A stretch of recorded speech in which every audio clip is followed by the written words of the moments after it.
How's it going, everybody? Welcome to FoundFlix. On this Indie Explain, we're looking at You Won't Be Alone. We're in an isolated mountain village in 19th century Macedonia. A young girl is kidnapped and then transformed into a witch by an ancient spirit. This is definitely a more obscure one, as it came and went without much fanfare last year, but I really liked You Won't Be Alone, while also admitting that it's not for everyone. It's certainly more artsy and thoughtful than a traditional horror movie, and this feels perhaps more like an ancient folk tale brought to life. It does feature some horror tropes, but really twists them into its own fashion, inspired by Macedonian legend. What the story really centers on is outcasts from society. It's seen from the eyes of the mute Navina, who experiences many different sides of humanity, thanks to her shape-shifting abilities, and learns about the beauty of the world as well as the tragedy through many different perspectives, really understanding those two sides of the coin. It's actually a quite beautiful and poignant story that really will make you think about what it means to be human. So let's check out You Won't Be Alone, breaking down the story, including the important themes regarding humanity, what the wolf-eateress is all about, and explaining the ending. In an idyllic, hazily lit field, a cat is munching away on some grass. It runs off and we hear a brief screech along with some telltale cracking noises,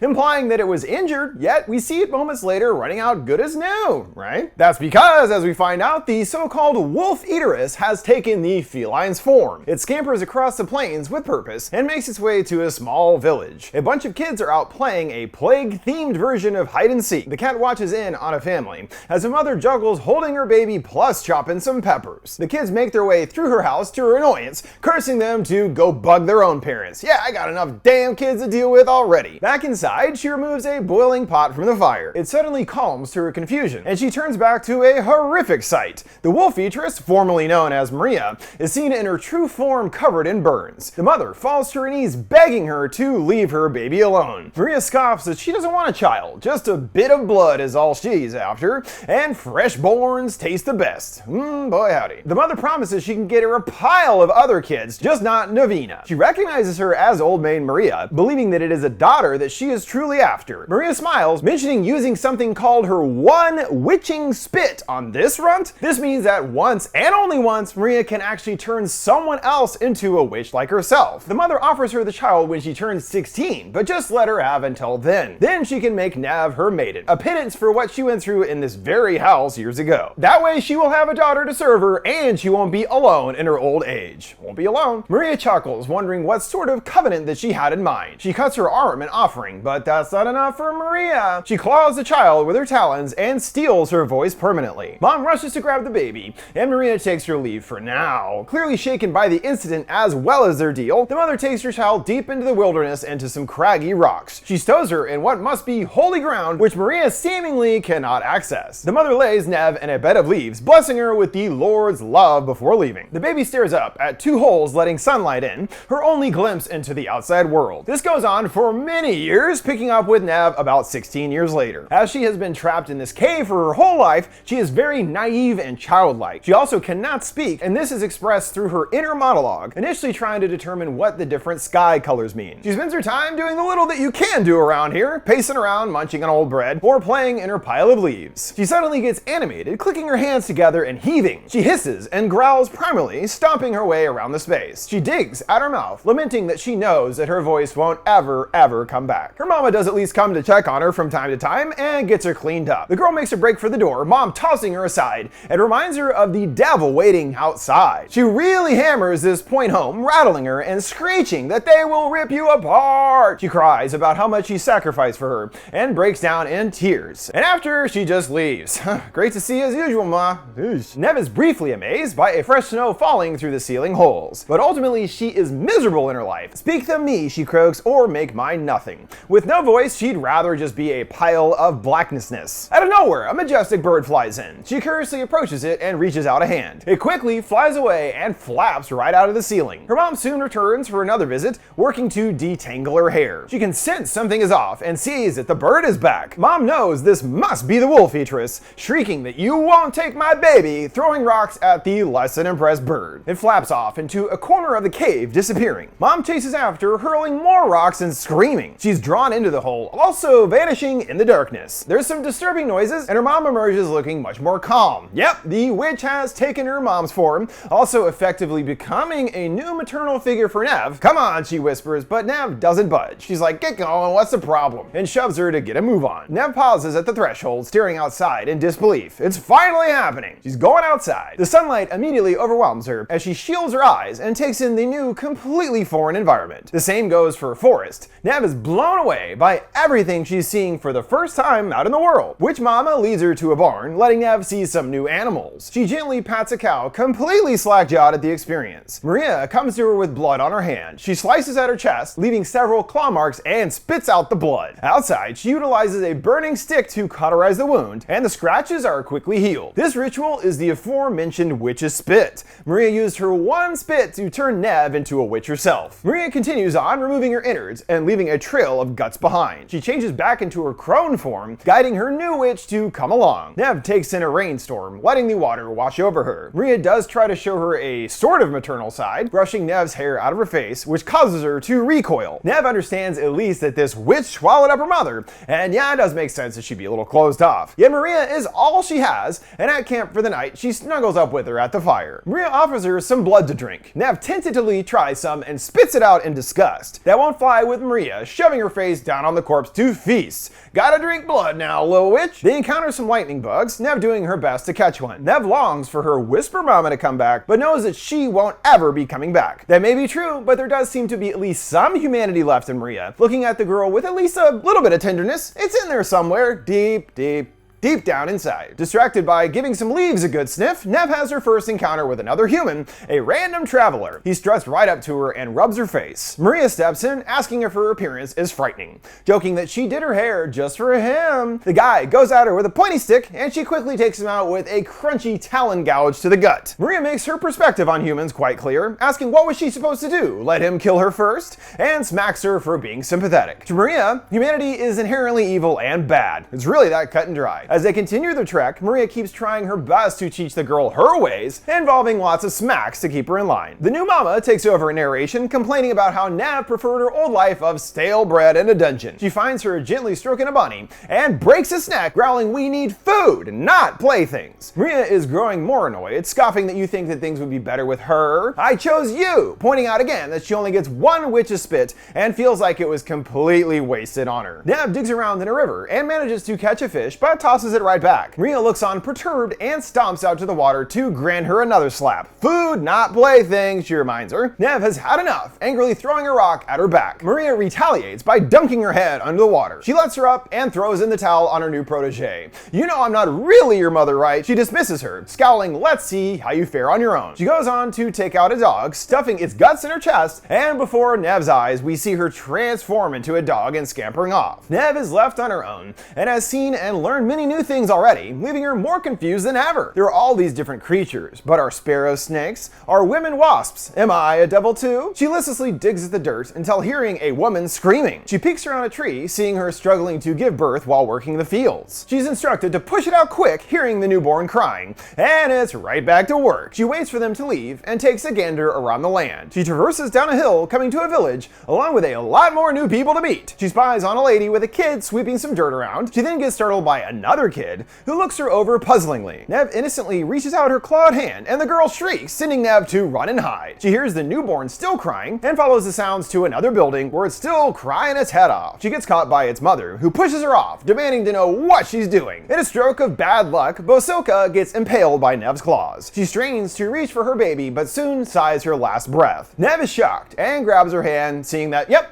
she's definitely dead. She decides to try out her first shapeshift, opening up a hole in her chest. She grabs some of Basilka's guts and stuffs it in there just like Witch Mama showed her. It looks a bit uncomfortable, with the new goo assimilating into her body. Her back cracks, and just like that, she has taken on the woman's physical appearance. Easy peasy, really. When munching on some hay, she discovers that she no longer has her mouth injury. To her, this is a whole new world that she's experiencing, and worthy of a little celebration. She dances with some peppers and chases a group of ducks around in the nude. My kind of fun, for sure. She's found by another concerned lady, wondering what happened to her. Woman madness, someone suggests. Well, that is a problem. Nev comes to understand how women are treated in the village, involving more random smacks from some a-hole guy. Her new maternal figure explains that there is no way to fight back, and says that he learned his behavior from his father. In her mind, God smite the both of them. Nev turns back with an awkward attempt at a smile. Haven't quite nailed that yet, huh? We see Maria watching on from the woods with a distant gaze, clearly annoyed with her attempt to assimilate with the filthy human. humans. It'll take some time to get it all figured out, really, as Nev is taught how to sweep dirt and has to be constantly instructed on what to do and what not. No, you don't sweep the peppers, what are you doing? Or learning other menial tasks like putting laundry on the line and how to properly use a knife. The woman shoos a chicken away, and Nev mimics her with a nod. While hand washing the laundry, other women discuss her plight. They place the blame on her losing her voice being caused by all the blows from the jerk guy. The way she gleefully splashes in the water, making a big mess, leads the others to think that she's gone completely nuts or something. Nev starts understanding more about how the gender roles work here. When a man is in the room, the mouth should never be open. The baby begins to cry and is taken away, and she does her best imitation of having a tantrum just like it was. The guy smacks her, and she believes that men want tears from women. He's later seen tossing a woman from his cabin, chiding her to keep her mouth shut. Nev moans that the eye water won't come for her, yet she does her best to relate with the sobbing woman. She mimics her actions, attempting to cry, but can only manage a creepy smile. She shows off her own injuries courtesy of the guy,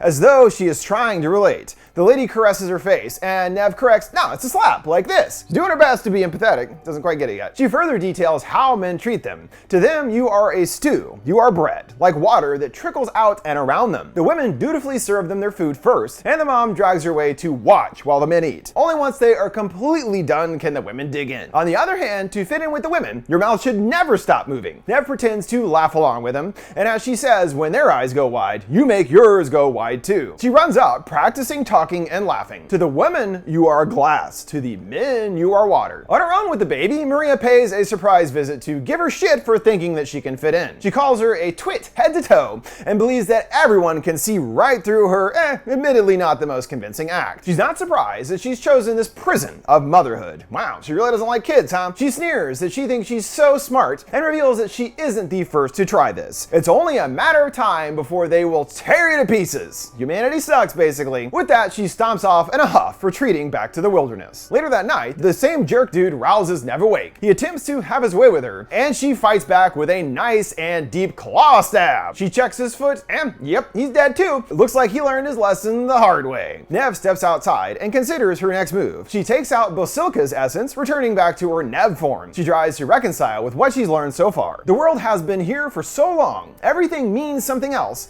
and yet, she trails off before continuing. She happens across a dog and decides to take on its form. From her doggy POV, she comes to a group of naked young boys frolicking in the stream. Some girls come to do laundry, and the boys oogle them. This sort of fun and innocent side to men is in stark contrast to her experience with them so far, and she's interested in giving it a try herself. She spots a guy, Boris, washing himself and growls to get his attention. She lures him away, being naked and all. She curiously sniffs at him, which she takes as a sign for intimacy. Not exactly, and she gets him with another poke in the tummy. And now it's time to see things from a man's POV. She takes in her new physique with a quiet awe, flexing her muscles and investigating her new hardware. She stumbles back to the village where yet another matron enters the picture. She ushers Boris away and gets him fed, watching the other kids nearby. Nev starts to see the two sides of the world. It's a biting, retching thing, and yet, once more, she leaves this thought hanging. But she's starting to see the more hopeful, positive side of the world. She's sent to work the fields, and once more doesn't really know what the hell she's doing, swinging her scythe wildly around. Now that she's a man, she can go where the grass is, clothe myself in the sun, rather than being stuck with the house chores. Back in the village, she spots two girls playing with dolls. On further inspection, one actually resembles old maid Maria, and she excitedly takes them for herself. Doing some play acting, the other women spy on him with concern. They assume that he's possessed, and they gather together to do a ritual to shoo the bad spirit away. They lay the blame on him fornicating with a wolf-eateress for his ailments,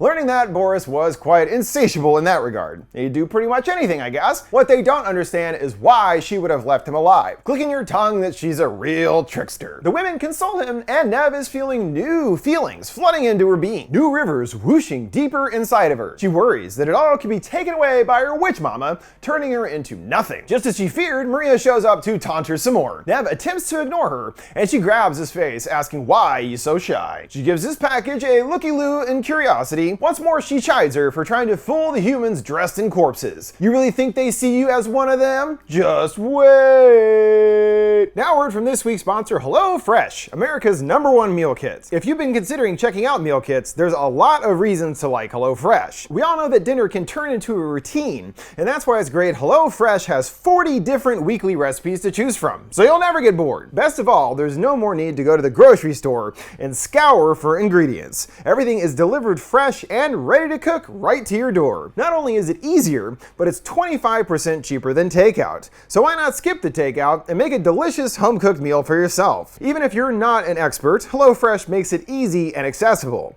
They provide you pre-portioned, easy-to-prepare ingredients, along with recipe cards, including pictures and step-by-step instructions, so it's easy for anyone. If you want to try out HelloFresh for yourself, we've got a great deal for our viewers. Go to HelloFresh.com/ending16 and use code ending16 for 16 free meals plus free shipping. That's HelloFresh.com/ending16 and use code ending16 for 16 free meals plus free shipping. Nev over here is a father scolding his boy for not cutting enough wood, and his mother agrees that he shouldn't be let back inside until it's all chopped. Feeling sympathetic for the boy, Nev does the rest of his chores with ease thanks to his big boy body. She's learning compassion and empathy. She gets another impactful human encounter when a random lady calls him to the upstairs of a barn. They get down and dirty, and unlike her previous encounters, this time she does enjoy herself. She's getting to see things from a very different perspective from before, obviously. Not just that she's a man, but it's the woman in control here, unlike prior. See, there's all kinds of layers and positive things to humanity. Nev is really starting to appreciate humankind as she peels back more layers of its complexity. She now is really starting to get it and feels that once you understand how, fitting in isn't really so hard after all. However, the darkness rears its head once more. A group of children awake her from daydreaming, screaming of blood on the rocks. He follows them to a young girl's body. For the first time, clearly disturbed by the sight and tragedy of it all,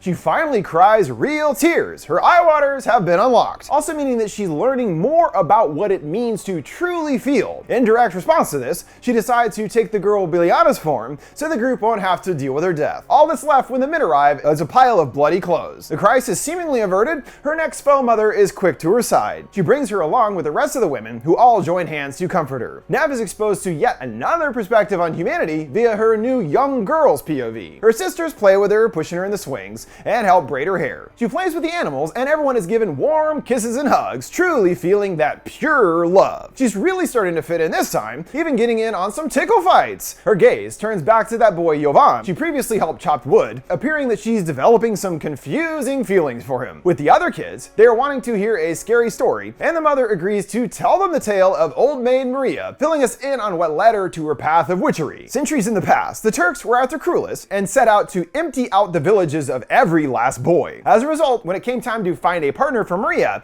there wasn't a bachelor left. Her life was like a river, she says in narration. It flows and flows, but always stays in the same spot. She lives a lonely life tending to her ailing father, until one day, when everything changes, she's roused awake by a donkey braying. In the barn, she finds an older woman, another wolf-eateress, feasting on the creature. She chases her down and requests a husband. The woman starts to move on, and she pleads again for a husband to give her a child, a life. The lady spits blood on her and performs the rich spit ritual, starting Maria's transition into a wolf-eateress. But there's still a few important steps missing. For now, it's back to taking care of her dad, until they have a surprise visitor in search of Maria. He's traveled to many villages seeking out the infamous Old Maid Maria, yet they didn't want to send the suitor in the flesh due to the Turks hunting young men. Her dad agrees to marry her off, and they set off in a track for her new life. When she arrives, a woman whispers for her, and Maria discovers that she was essentially tricked. Her new beau is already on his deathbed. They hurriedly begin the marriage ceremony and tie her up to make sure she goes through with it without question. Naturally, they have more expectations of her and don't want their lad to die half a man with no seed. Thusly, they plop him down on top of her. Besides, what woman doesn't want a baby, right? He dies soon after, and Maria starts coughing, meaning that she's getting ill as well. She's soon bedridden, and the others pray for her recovery. Disgruntled by the turn of events, she seeks out the wolf-eateress. She summons her and kills an animal, drinking its blood, hoping to keep death at bay. Growing weaker, Maria laments that she has seen nothing of life and eventually collapses. As darkness takes over, she hopes that this can't be the end. She's right, but it's a final twist of the knife from the villagers, accusing her of witchcraft. She comes to strapped onto some wood with a cross behind her and a roaring fire. They lower her down into the flames, and her body is quickly consumed. Yet the vengeful villagers unknowingly perform the final step of the witch's ritual, and in the purifying fire, Maria has become a wolf-eateress. Major whoops, guys. Now we really get why Maria is so dismissive and disgusted by mankind. She got dealt a bad hand in the scheme of things, and a lot of her problems were brought on by mankind. All that she wanted was a family of her own, and what she was given was merely a cruel joke. So it's easy to understand why she's so jaded,